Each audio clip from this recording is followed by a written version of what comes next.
WLIF HD2 Baltimore. The all-new Praise 106.1, giving our city just what we need right now. Baltimore's inspiration station, Praise 106.1. From the Big Al Studio, Baltimore's #1 accident attorney. The views and opinions of the guests and hosts you hear are not necessarily those of the staff and management of Radio 1, its sponsors, or its advertisers.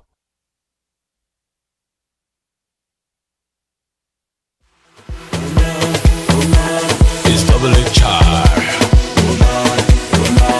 Excel on the beat, excel on the beat. Are you ready? It's joyful noise. Here we go. I have come to give you worship. I have come to give you thanks. I have come to give you praises. I have come to lift my hands, oh Papa. Yeah, yeah. You're listening to African Voices Radio. Only you deserve my worship. Only you deserve my praise. Your name I will exalt, oh.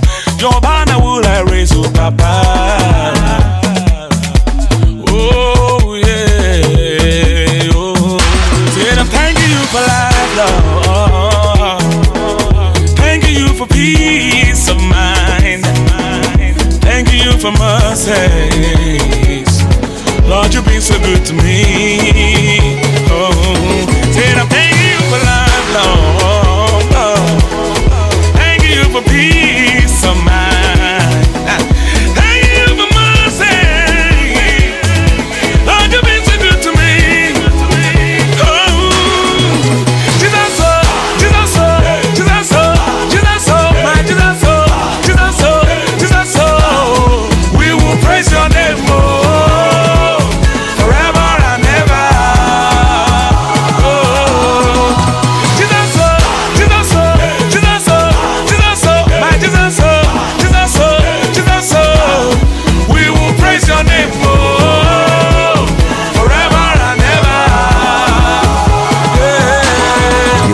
To African Voices Radio. I'm a big boy now. Streets in the kingdom, I'm a big boy now.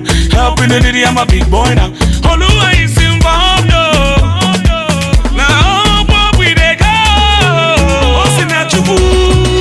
Everybody come around, eh? Mama and Papa come around, eh? Put on your dancing shoes, eh? Lift up your hands and shout, eh? The boy is hot, oh.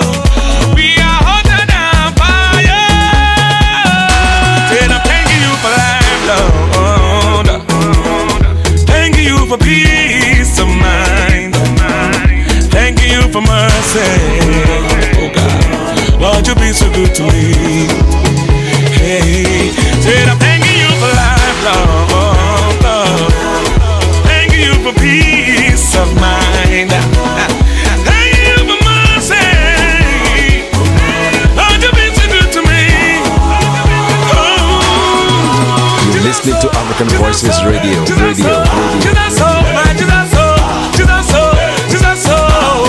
We will praise your name, oh, forever and ever.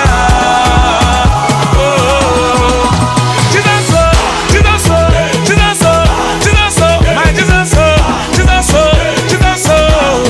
We will praise your name, oh, forever and ever.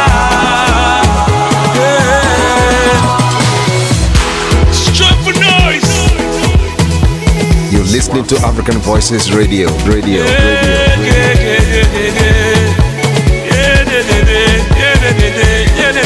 Good evening, listeners and viewers, wherever you're watching or listening to. Welcome to another edition of David Adodo Shows on African Voices on 106.1 Praise FM here in Baltimore, Maryland. As usual, our gang is here. We have a whole lot to discuss today.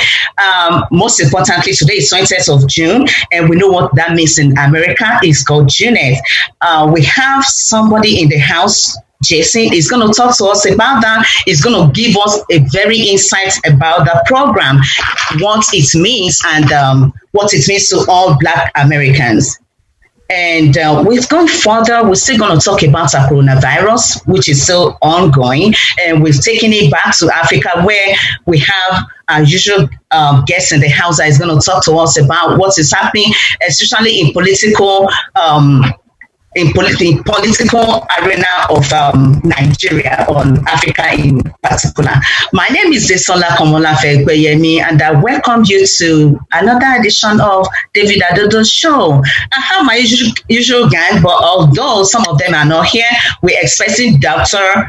Eddie to join us as we will see, but we have two people in the house, and we're still expecting the chief host as well to join us. They're quite busy, and Tunde also is going to join us as we proceed. So, Mr. Charles, good evening. How are you doing today? I'm doing very well. Queen. Good to have you today. Good to have us again as usual. Our fans were really very happy to be with you guys today. I know that there has been a lot going on in the US and also in other countries that we're going to be talking about today. So, as usual, we welcome our chief from Nigeria also to keep us posted with what's happening in Nigeria. Welcome, Chief. Thank you, and good evening, America.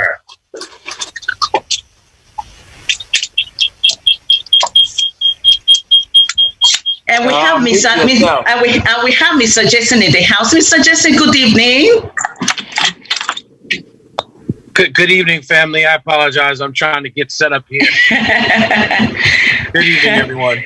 Good evening. How you been? Okay. So we're going to start with what is happening in America today, being 20th of June, 2020, and we call it Janet in America. And would like Mr. Jason, he's a Black American, and he will be the best position to tell us what this means. Well, Juneteenth, it's the 150th anniversary of the day that slaves that were in Texas, or those who were enslaved in Texas, found out that they were emancipated, that they were free. Up until then, slavery was still legal in Texas. And it wasn't until the Union general had came into Texas and told the slaves that they were free. Up until then, they thought that they were still enslaved. So although the Emancipation Proclamation was almost 2 years prior to Juneteenth, 1865, again, those that were living in Texas did not know that they had been emancipated. So we celebrate this as basically African American Independence Day. Nice to hear that. I watched a lot of movies on slavery, slavery in America. And at times I feel bad. I don't like watching it because it hurts me, so bad. And from what I've seen, some people talk about this. My great-grandmother was a slave, and they were born at that time, and they were able to see what happened at that time. Were you part of the people that were born before this happened, or your mom or your grandmother? So I'm a mixed child. So I also have Puerto Rican roots. So on the island of Puerto Rico, which is an American colony, we were enslaved. We had enslavement on the Puerto Rican island as well. I also have in my wife's family, they are descendants of enslaved people in America. What's interesting is me coming from Puerto Rico.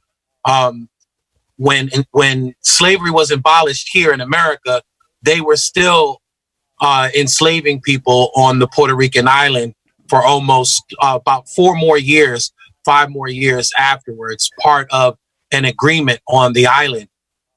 So they negotiated with the plantation owners, and the plantation owners managed to keep enslaved workers for another about 5 or 6 years on the island. While again in 1865, everybody had been emancipated by then here in America. So I am a former descendant of enslaved Africans that were on the Puerto Rican island. My wife's family from North Carolina and from South Carolina, they too as well have history of enslavement here in America. Mr. Charles? Yeah. Before I go further, any question? Yeah. I think I have one thing to ask Jason and see how he feels. We know, just like he said, on the paper that we read today, you can say that the Black people have been freed. I mean, we can say that on the paper. But looking at the trend of events, especially this year, I mean, can we really be proud to say that we have been free out of slavery and every other thing? What do you think about that, Jason? Unfortunately, no. We know during this time, we still see the attack on African Americans here throughout the whole country. I mean, just recently, I'm reading reports of possible lynchings or possible people that have been hung. We still have law enforcement, which, if you know the history of law enforcement, the first law enforcement officers were the slave catchers, and they were the ones that went after the runaway slaves. And we still see many of that oppressed attitude, that white supremacy attitude. A lot of times that has its history and its roots from the incarnation of law enforcement and what law enforcement really, started and meant in this country. And that was to, round up Black people, keep Black people under control, to protect and preserve white property. And we still see, again, today, even though we may not necessarily be working on plantations anymore, you see, institutional slavery in many of the, whether it's you're looking at schools, whether you're looking at the workplace, whether you're looking at the governance, there is a systematic control that tends to dominate still that white supremacy attitude, that originally forged this country, Yeah. Thank you. Mr. Jason, I still have a whole lot of questions for you, but I want to take it to Nigeria because I know a whole lot of slaves was transported from Africa, Nigeria, different countries as at that time. Mr. Egbeyemi, of course, I know you read a lot. When it comes to that, you do a lot of research. What can you say about, the people that were brought from Africa as at that time? Because I know we've been to Badagry, and if you see that site, you cannot but shed tears. The way they came them, the picture remained in my head. So, Egbeyemi, what can you say about this?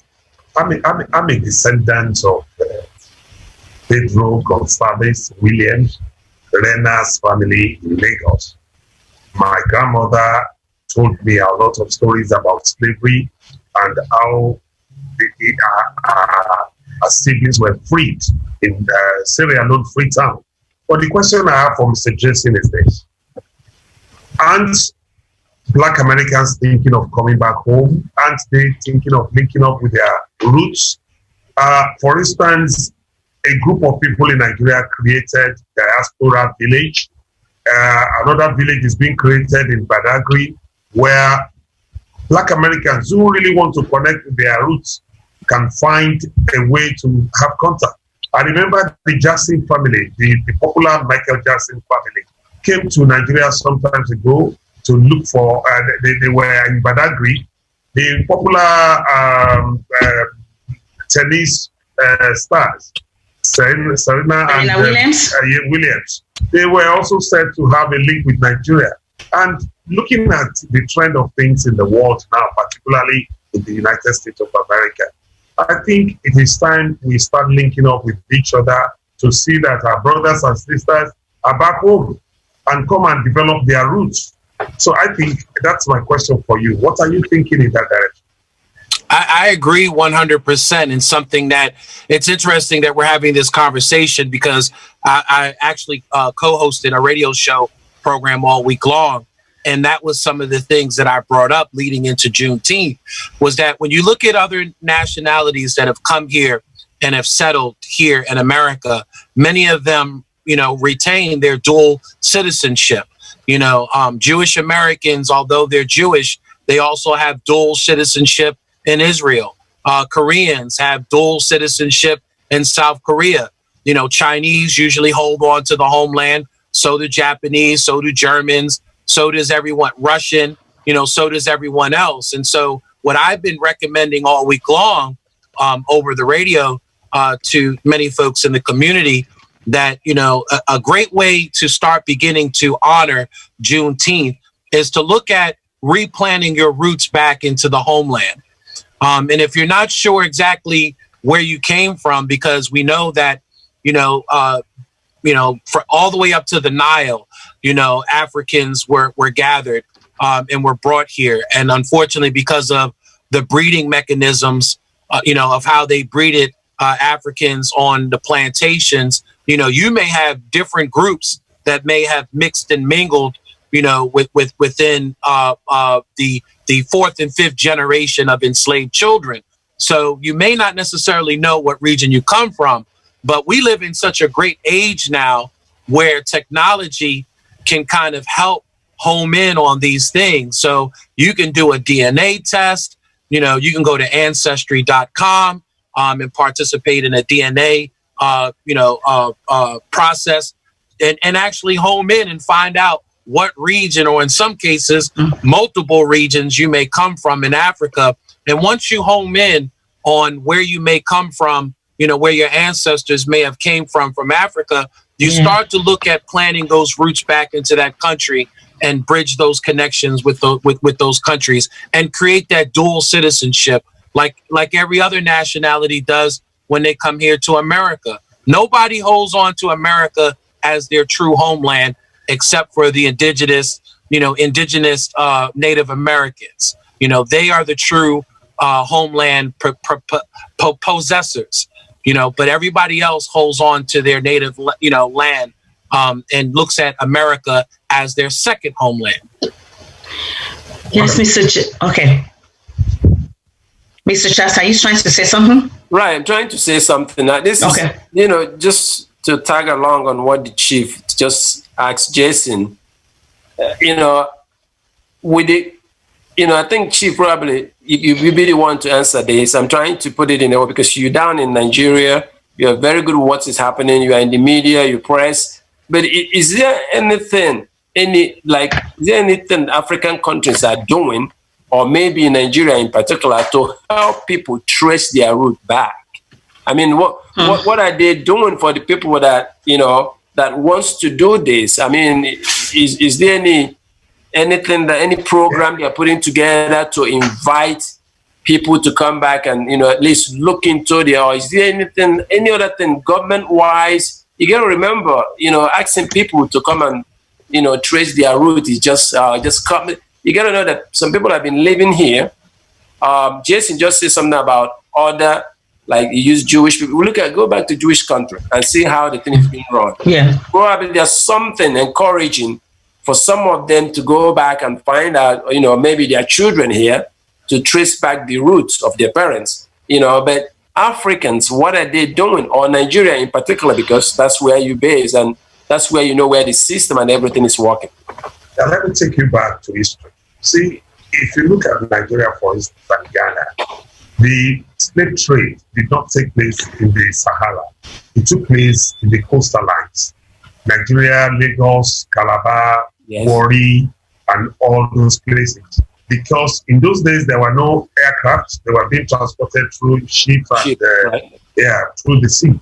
So it is very easy for instance, in Ghana, I saw something online this afternoon. Ghana is doing something already.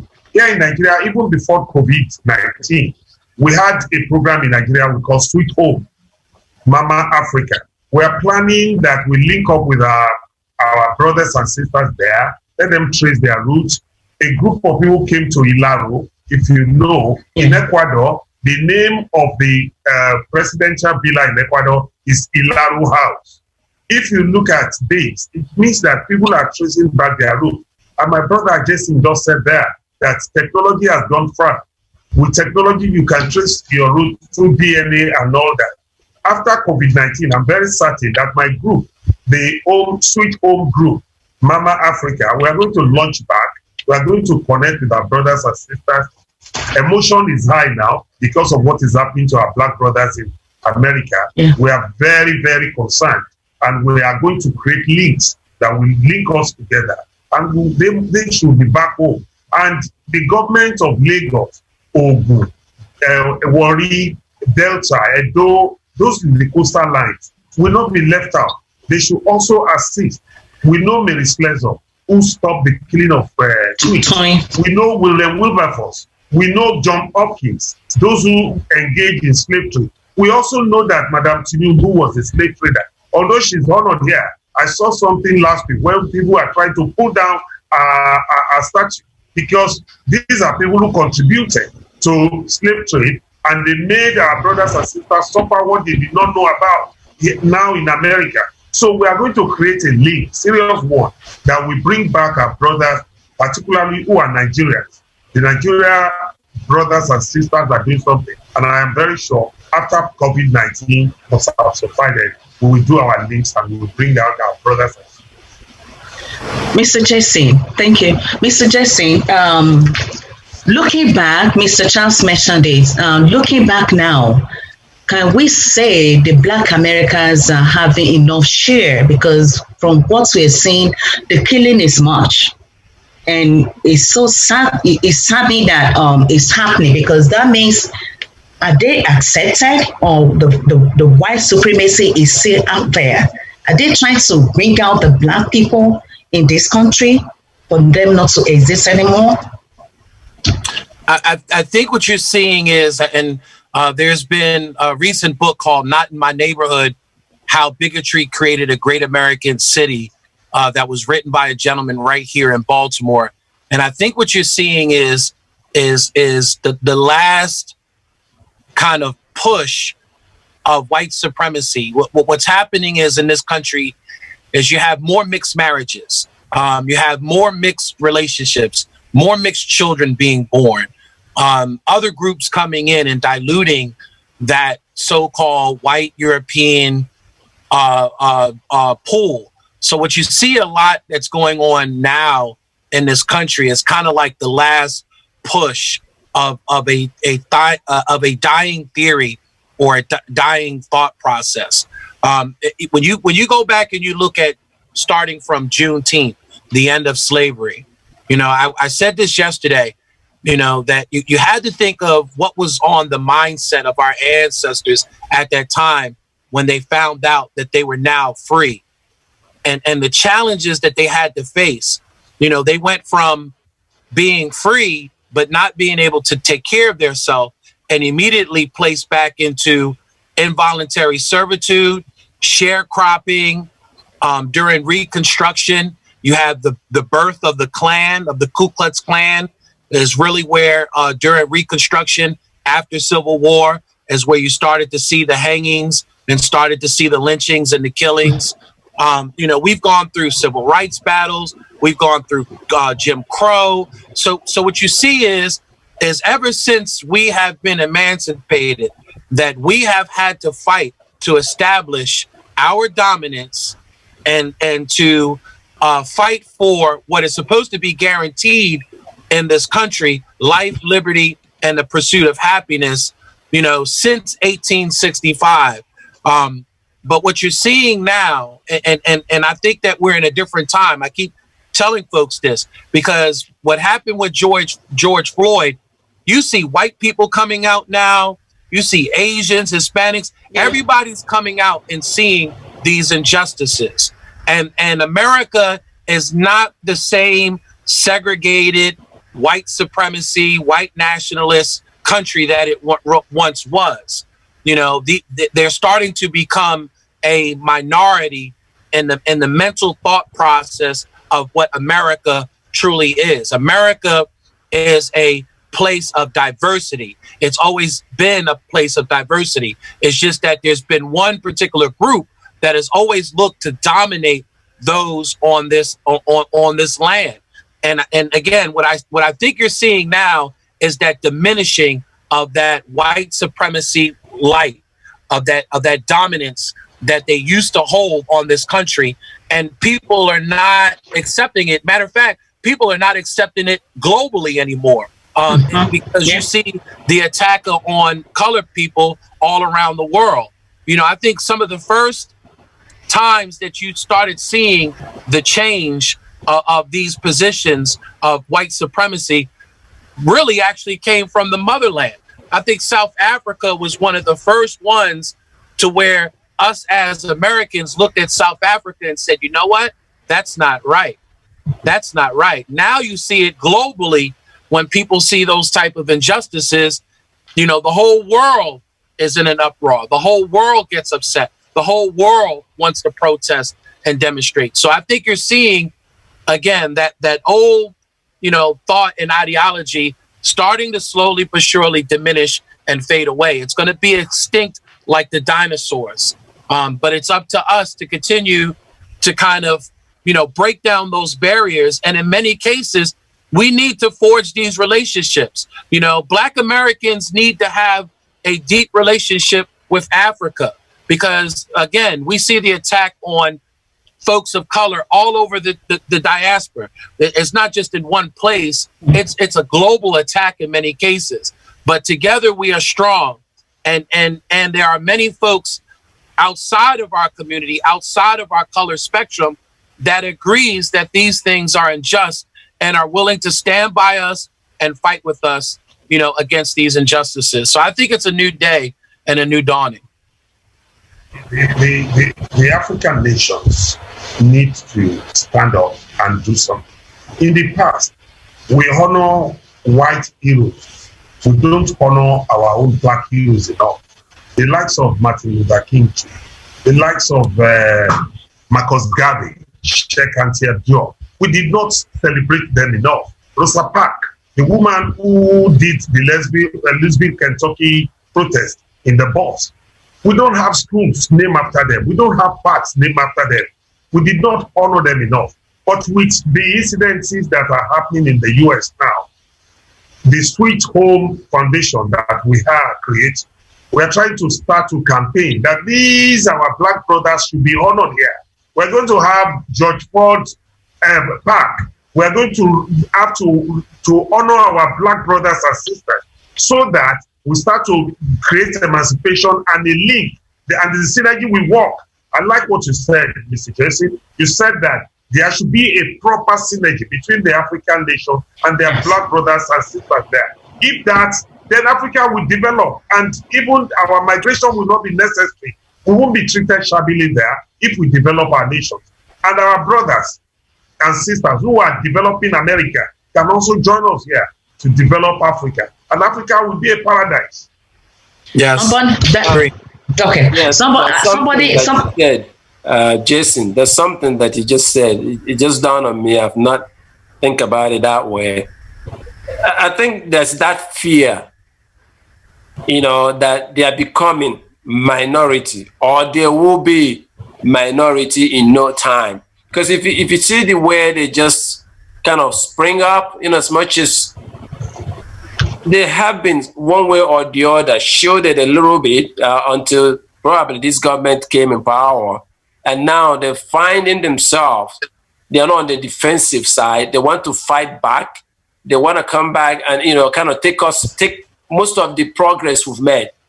They want to take that away from us. And the best thing that you just said is we have to keep them fighting. You see, there has to be a very good coalition to fight this because there's fear in them right now that they will become.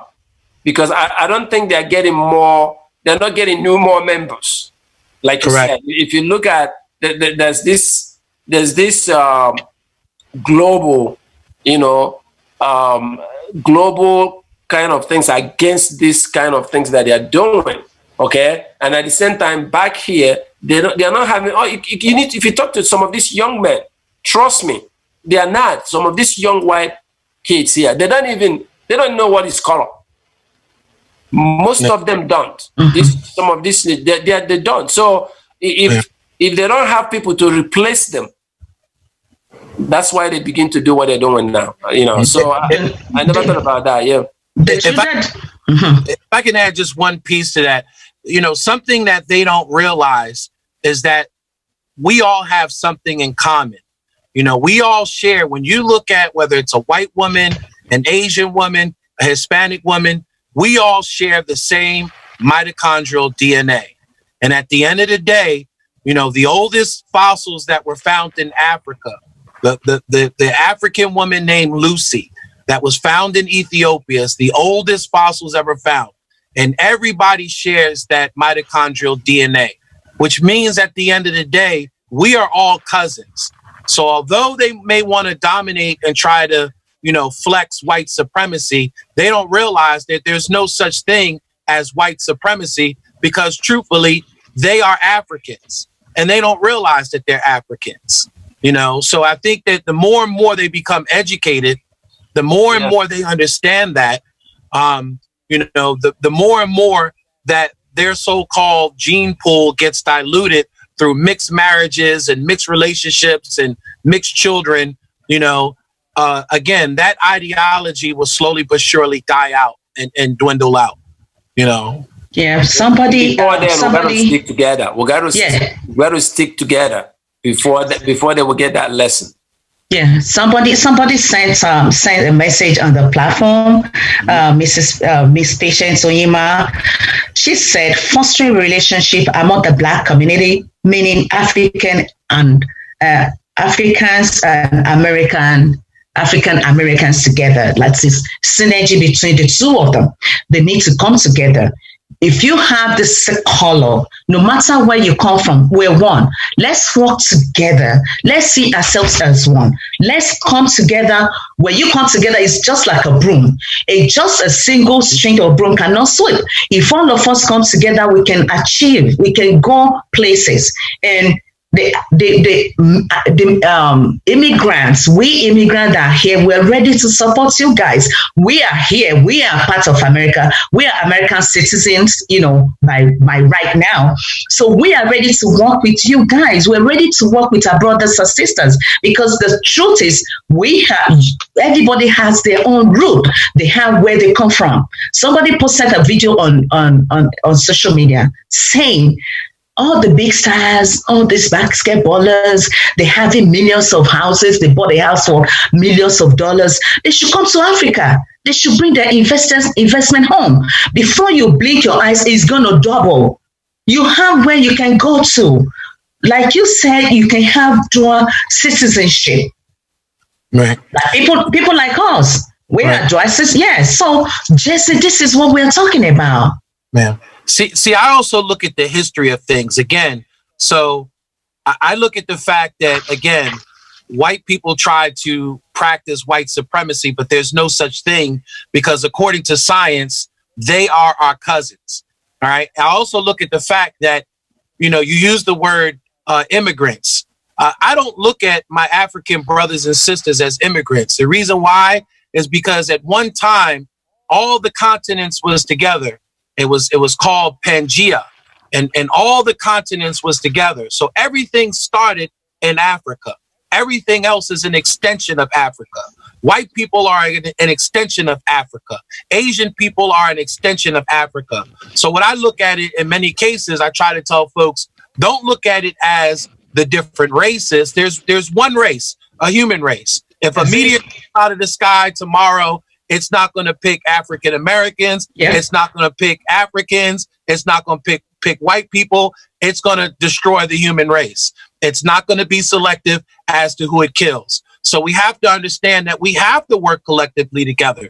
We have many issues that are happening around the world. Global warming, the poisoning of our waters, trying to sustain our future, and being able to feed our future. In Africa, we're dealing with issues right now with water, and famines, and trying to, just feed, people on a daily basis. These are things that if we come together collectively, both here in the States as well as in Africa, we can solve all these issues on our own. We could really solve all these issues on our own, but we have to figure out a way again, not to look at each other as separate by terms like immigration or separate. I'm an African American, you're an African. We're brothers and sisters. Let's figure out how to move forward and work together. On a lighter note, somebody said, one lady said, "Stop calling me African American." Yeah. That I don't know any other place. Right. That they don't address other maybe a white person as a white American. They call them an American. That right. Why are they putting this stigma on them, knowing fully well that they can't trace where they come from? It is not their fault that they find themselves here. Some people brought their forefathers here. So they are Americans, not Black American. She was so personal about it. She was saying, "Why are you calling me a Black American? I'm an American." Other color is not referred to as a white American or maybe a blue American. American, an indigent, an American is an American. Know, so yeah. So looking at, I'm taking you. This is very sensitive. When you mention global warming, I know my husband, Egbeyemi, is so particular about that. We were in a program back in Africa then. We have this radio program called The Land is Green. The Land is Green, we talk about our environment, how we can keep an environment clean. And we even went further to have something like a festival, Green Festival, where we have Dr. Nisi Jibono as a chairman. And Dr. Jibono is so close to Al Gore. I think Al Gore is only American that I see is so particular about global warming. What can you say? Yeah. This global warming thing is just is out there. Yes, you see, Africa is a very blessed continent. Africa is a wonderful continent, and the way things are today, we really are doing so many about our environment. Last June 5th is World Environment Day, and it's usually celebrated. But this year's theme was on different bio whatever. I remember that the global warming thing, we did not take it serious in Africa the way it's been taken serious in other parts of the world. But now we know about it. We just had few raids in Lagos recently, and everywhere is flooded. Everywhere is flooded. Yeah, so I saw that. Yeah, everywhere is flooded. And few rains. We don't have the July rain here yet, and everywhere is flooded. Cars are being immersed in deep waters and all that. So the environment it is, and that's why we have to really create synergy between us and our brothers who are so exposed there. We need to work together and do things that will help Africa. Our land is being encroached upon by ourselves, because while other nations are doing preservation, we are doing we are condemning our environment. Places where we are not supposed to build, we build there. Places where we are supposed to reserve for animals and water, we encroach on them. So the environment is fighting back, and definitely the environment will fight back. Nature will fight back. When you don't keep the environment good, nature will fight back. Anyway, that's the funny thing is, I'm just listening to you saying the nature will fight back. Okay. Yeah. I mean, this global thing. I'm quite sure today, if the scientists and all of them goes back to look at the mission today and what it was beginning of January, there has been a lot of difference. I mean, nature, you call it anything you want. You see, once the coronavirus hit, guess what? Global warming changed up a little bit. I can tell you that. The sky get a little bit, yeah. There was no flight in the air. There was no flight in the air. There was no flight on the ground. Nobody's driving. Nothing. You see, this is where you say the nature will always do that. But the problem about Nigeria is that they let the same thing happen every year. That part of Lagos, that place has been flooding every year for the past 15 years. Okay, we'll still go back to Africa. Not only Lagos, anywhere in Nigeria that they have flooding, it's been doing the same thing year after year. They cannot say, okay, after this year, guys, after this rainy season, we're gonna deal with that. So that's something about it. I don't know where to go about that, but the global warming, that emission that Jason was mentioning, if we don't take care of it, nature one day will come and do its thing.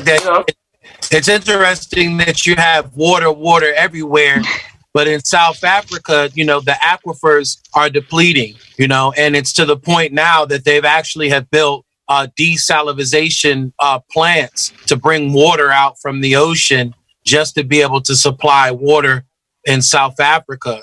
These are issues that we really need to really look at working together collectively. I'm pretty sure that there's environmental conservation and environmental ideas that we can come together, conservation ideas, planting. I saw in one particular area of the world, that they had pledged to plant, 100,000 trees, knowing that the trees would help the ecosystem in the area. But these are things that we need to come together and really work on and really try to resolve these issues. Or else we may not have our precious resource, as Africa. And then the other thing is you see that there's many other groups coming into Africa and taking away the precious minerals, the precious metals and all the other resources that are available in Africa and exploiting Africa, whereas that should be something that we figure out how to include, America, Black America into that picture so that these foreign entities don't come in and steal everything out of Africa and then leave Africa environmentally toxic, because many of them come in and they don't care about the environment and they strip the land and strip the resources, but then leave the toxins behind. That's and it. Preserving the natural resources, in those areas. So, we have to figure out how to come together collectively to attack those type of issues that Africa is dealing with right now. Thank you so very much, Mr. Jason. We really appreciate your coming. I'm going to close this by saying, Ms. Patience said, these so-called white Americans are not indigenous of USA. How they forget that? This is mind-boggling. It's true. It's true. We all have where we come from. Either you are Black or you're white. The owners of the land, they know themselves. So if we have to trace each of us history, both Black and white, we have where we come from. Let's work together. Let's be together. It's going to be great. We're going to make it together in Africa. Africa is going to be great. Black Americans are going to be great. I'm positive. I'm sure. Right. It's still David Adodo Show on 106.1 FM here, Praise FM, Maryland, Baltimore. Thank you, Mr. Jason. We hope we're going to have you next week. And before you go, what does this mean to you, the journey? And what are the plans that you guys are having for next year? Because this year, something good happened. Everybody is out there protesting. And next year, we're looking forward to a better thing. What are the things that you guys have, and that you're cooking for next year? So again, this is our Independence Day for Black Americans in this country. What we're looking at is definitely trying to make this a national holiday or a national observance. I think the momentum is there. And I think that the Congress is in line. The government is in line in making this a national holiday.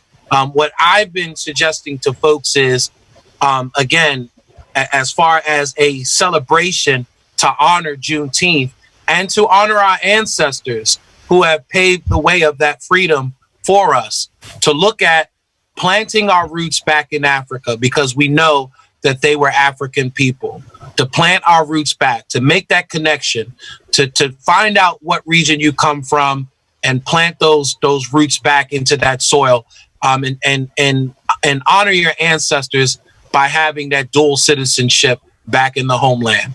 Thank you so much. Thank you so much for the opportunity. I think this show is so amazing, again, for you guys to be able to really be bringing the African perspective here in America. I thank you for the opportunity. Thank you, Mr. Jason. Thank you so much. Thank you. We'll connect with you next week. Thank you so much. It's still David Adodo Shows on 106.1 FM here in Baltimore, Maryland. Now we're going to Nigeria. We're going to Africa. A whole lot of things is happening politically.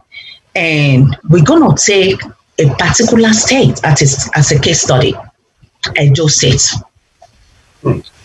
So many things have been flying over there. Let me say something before Chief. All right. Mr. Charles wants to say something. Before we hand this over to Chief, it has been a wonderful week in Nigeria with this politics that you're talking about. But just to say one thing that Jason just said before he left, the momentum is on.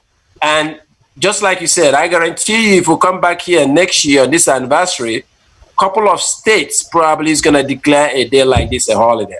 I pray so. I'm looking forward to that. Coming from everywhere, and it starts from one state, it spreads to another state. So you want to just everybody keep on this momentum going.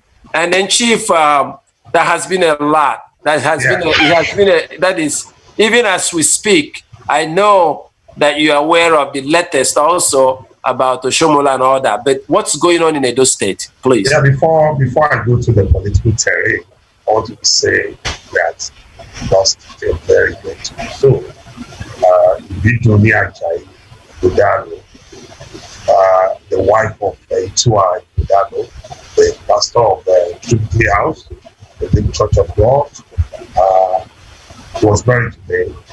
Yeah, so rest in peace. Amen. My husband is from Edo State, so I would like to trust Edo State without honor to that. So,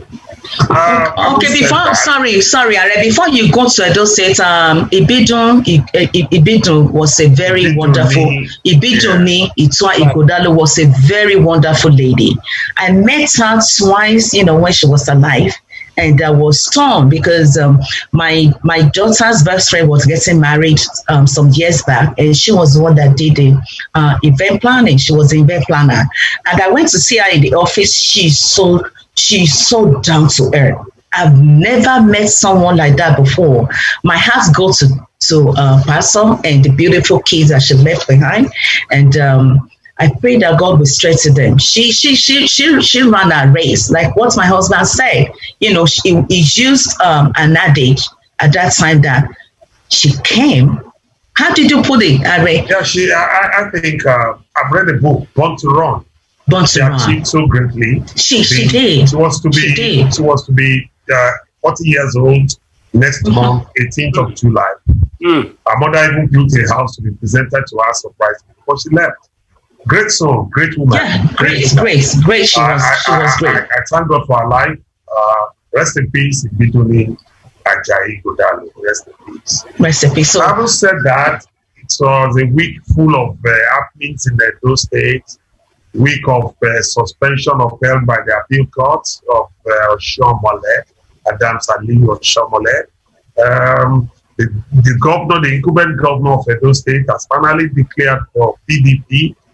Presently, as we speak, is in Abuja attending the screening at Wadata Plaza, the headquarters of the PDP. There was a rumor that Ali Oshomole had been recalled by the ward chairman of his party. A counter report came, the ward chairman had denied that no, the suspension subsists. Having said that, Ezeyamu is warming up to become the gubernatorial candidate of APC. PDP are negotiating the negotiation table. The deputy governor of Edo State wants to fly on the ticket with his principal on the PDP ticket. PDP are negotiating, saying that we need to give you the deputy governor. All that is going on is politics. And Nigerian politics, like they say everywhere, is dirty. The dirty water and the mud are spilling, and some people are stained already. Some are still washing their dirty linen in the public. So we keep our fingers crossed as we watch. In few hours to come, the whole scenario will unfold, and we will see what is going to happen in Edo State. The royal father, one of the most respectable royal father in Africa, the Omonoba of the Apollo, as Omonoba. Yes, I thank God David Adodo is not here. He will have charged me for the mispronunciation of that name.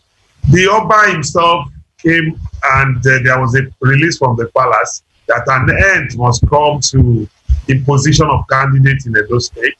An end must come to godfatherism in politics of Edo State. I don't know what that means, but the fatherism got to end. Yes, that meant a lot. Yeah, coming from the palace, I think it's a stamp on something, and we hope that will go a long way. We don't know wherever the pendulum swings. We are just watchers. We are political watchers. We are looking at what will happen in Edo State.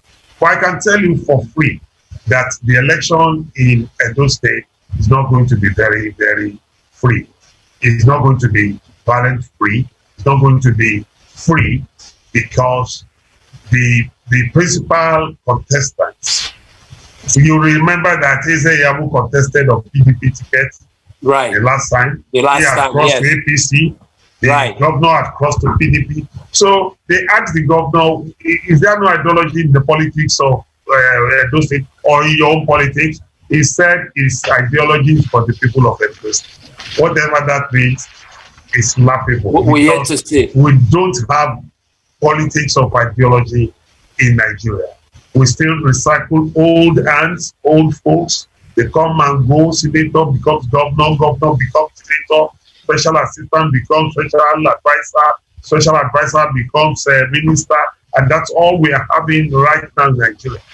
The new breed politician, where are they? When would the very good technocrats, when would professionals be at the helm of affairs and Nigeria will move forward? Not forgetting, the president has sacked security aides from the villa concerning the happenings that we heard about in the domestic environment of the president. The president also said that the security heads of this country are not doing enough. And somebody asked me a question. Why does it take the president to be the last person to know? Because we all know this several years ago. But let's leave that, because Nigeria is a very volatile country. Now, when you talk about security, people don't want you to talk about lapses of security people, because I don't want to say that this country is a very peaceful country, except for a portion of the country. Lagos is peaceful, Edo is peaceful, Oyo is peaceful, Calabar is peaceful, Delta is peaceful, Enugu is peaceful, Cross River is peaceful, up to Kogi State is peaceful, Abuja is peaceful.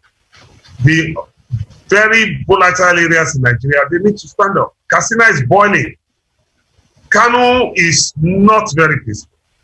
So Nigeria needs to look at the peaceful, this security arrangement need to be properly looked at. And we put an end to insecurity in this country once and for all, so that Nigeria can move forward. Nigeria is a great country. I don't want to say that Nigeria is not a good country. Nigeria is a very good country. We who live in Nigeria know that our country is very, very good. There are many good things about this country. Our tourism is fantastic. We are warm people. Nigerians are wonderful people. Anywhere you meet in Nigeria, you will know the warmness in that person as a Nigerian. So this country, our tourism must move forward. We will not say that our country is not peaceful. Our country is very peaceful. Nigeria is a wonderful country. The leadership of this country may not be very competent, but everywhere, all over the world, incompetency is written everywhere. I don't want to say that our president is incompetent. Governors are competent. Sanwo-Olu is competent. Makinde is competent. Fayemi is competent. Don't be biased. Don't be all biased. of them are Don't competent. be biased. No, I am mentioning across party lines. Okay. The governor of Edo State is competent. The governor of Enugu State is competent. One of the best governors in this country is from a very volatile environment, and that's the governor of Borno State. He has performed very well. I've not seen any primary school that will beat the edifice that man built in Maiduguri. So Our governors are competent. What is wrong with Nigeria? We need to let us decentralize governance in this country. Let us go regional. Let us develop at our own pace so that the country will enjoy regional development. Okay. Okay, Queen. I do have a question about what you're saying about the Nigerian government. Absolutely. Okay. Nigeria is a great country. I mean, anybody who knows me, we know that I've always said that our problem becomes our government officials. I think for the first time I had Buhari say something about security. He kind of questioned it. The last address that he made, he kind of questioned for the first time, he kind of questioned he told them, get this together right now. But on another note, I was on the phone with somebody yesterday, day before yesterday, and the next thing he told me, there's a text coming in. What's the story about Ajimobi? Well, you see, we are... Is he dead or not? No, he's alive. Okay, so that's what they said. Yeah, okay. We are quick to break news in Nigeria, especially sad news. Nigerians should know how to use the social media. We should not rush to announce death of any public figure. We should wait. And let me tell you something. I really quickly want to talk about the media. We don't need to give our country bad name in the international environment. The man who was arrested in Dubai, the fraudster, alleged fraudster, who was is just one out of millions of very wonderful Nigerians across the world. Nigerians are wonderful. Nigeria practically live in Dubai. Nigeria practically live in Dubai. Yes. Dubai has made more money out of Nigeria than any other countries. Thank you. Tourism, yes. Thank you. So I think our media should continue to propagate good image of this country other than telling us. Look at, I saw in Harvard about how many Nigerians graduated from Harvard recently, and a lot of them are from the Eastern extraction. We are not giving such viral news to look at the image of this country. Nigeria is a great country. I'm proud of Mr. Egbeyemi in America. I'm proud of Mr. Charles in America. I'm proud of Mr. Adodo in America. These are Nigerians who are doing their best. Look at what we are doing. Look at what you're doing. You are propagating good image of this country. Please, brothers and sisters, keep it up. Thank you so much. Before I go to the question I have for you, of course, Nigeria is a great nation. And not only Nigeria, the whole of Africa, we are great people because we're achievers. We know what we're doing. Of course, there are bad eggs in the society, but when you take that percentage of the people that are rotten, you can't compare them to the people that are good people. You know, if you see the number of doctors we have in America, Nigerians are always at the top in all the sectors. Africans are at the top. Mr. Egbeyemi, I have 3 questions for you. But before I go to the question, somebody put this on the platform, Miss Molly Anderson. She said, I'm so proud of my African family. This is what we all need to do. I'm from Sierra Leone. We need to be having the same problem. They have the same problem in Sierra Leone politically. That means this problem we're talking about politically is not limited to Nigeria alone. It's the whole of Africa. Why is this? What is going on? What is going on? When we're talking leadership, I want to ask you, this godfatherism that they're saying, okay, we don't want it. But if we have to look at it holistically, can they go out of it? Is it possible that they will yank that one out? Because I'm concerned. These are generation. I feel for us. What you call godfatherism is greediness. It's greed. Chief Obafemi Awolowo, Amadu Bello, Nnamdi Azikiwe, Tafawa Balewa. They were godfathers in politics, but they were godfathers with good mission. They listen to their subordinates. They listen to their political associates. They think together, reason together, and take decisions together. But some people, after some time, became godfather when they have stocked money from the public coffers. They put it down and pick people who will. Democracy cannot grow if godfatherism is still a part and parcel of Nigerian politics. Right. You see, I don't want to mention any state, but No. any state where godfatherism is taking place, that state does not practice true democracy. What they have is selection. They don't give the party members the opportunity to choose who will represent them. They pick people and put it before the public. The public have no choice. They will vote for the people you pick. A political party presents who the public will vote for. No, we don't have independent candidacy in our constitution. The day we will have independent candidacy in our constitution, then godfatherism will melt down. As long as one person will sit as leader or father or mother of political parties and they unpick candidates for us, we have no choice but to vote for those candidates. The time is fast spent. I don't know if the time has really gone. I know that's where you're going. Yes, we're right. It's past 6 already. Very interesting. It's very, past very 6 already. Topic I want to say a very big thank you to all the our panel for today. Yeah, our sponsors, I'm still going to them. Radusa International Market will say a very big thank you to you. The time is really gone. I'm so sorry about that. Dave Seafood and Poultry will say very big thank you to you. God bless you all. And we look forward to more sponsors on this program for this program to still be online. Heritage International Food, we say thank you. Afri International Food, thank you so very much for being sponsors of this program. We still need more sponsors. If you want to join us, we are open to you. You can give us a call at any time. Mr. Charles, can you just give us one last word before you leave? Yes, I know we are just short by time, but folks, I know. Thanks for listening to African Voices Radio. This is still Adodo Show, David Adodo Show. It's been a wonderful week. Sad news, but towards the end of the week, things started changing around. The thing is unfortunately, we don't have our doctor today, but please, coronavirus is spiking up in every state. Unfortunately, we couldn't go into that today, but please practice the social distancing and all that. Until next week, thanks for listening again. Egbeyemi. Yeah. Please. Our viewers in America, thank you. Our listeners, thank you. In Nigeria, thank you. God bless you. Have a wonderful weekend. Thank you so very much. This is David Adodo Show on 106.1 FM. Praise him. Happy Father's Day! Yes. It's true. Thank oh you. My goodness! I'm bad. You should be the one to blame. We blame because I can't say Happy Father's Day to myself. I was waiting for you to say that. Happy Father's Day to all our daddies out there. We love you guys. We appreciate you. God will bless all our daddies. Our daddies, you do better. Do better. The ones that are not doing okay, do better. Happy Father's Day, and of course, I'm going to send beautiful gifts to my husband. Yeah, he knows that. Yes. And guys in the house, we say thank you so much. My name is Desola Komolafe-Egbeyemi. We'll see you next week.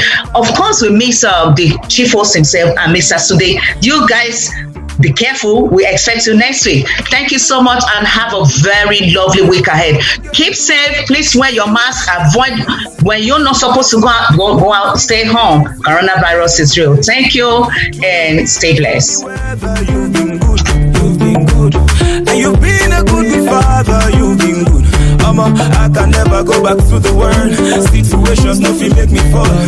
By your space I am standing tall. Now I live in glory. Oh mama, Nani Jehovah. As you pick me up, you set me on fire. You're listening to African Voices Radio. Nani Jehovah. See this kind of love you give, I never see before. Oh mama, You're listening to African Voices Radio. All I see is you. Everywhere I go, I will talk about your love. I can never go back to the world. Situations nothing make me fall. By His grace I am standing tall. Now I live in glory. Everybody say I can never go back to the world. Situations nothing make me fall. By His grace I am standing tall. Now I live in glory. Oh mama, Nani Jehovah. As you pick me up, you set me on fire.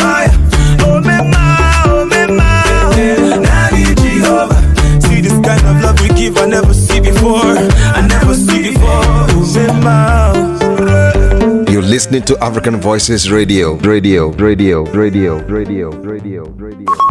WLIF HD2 Baltimore.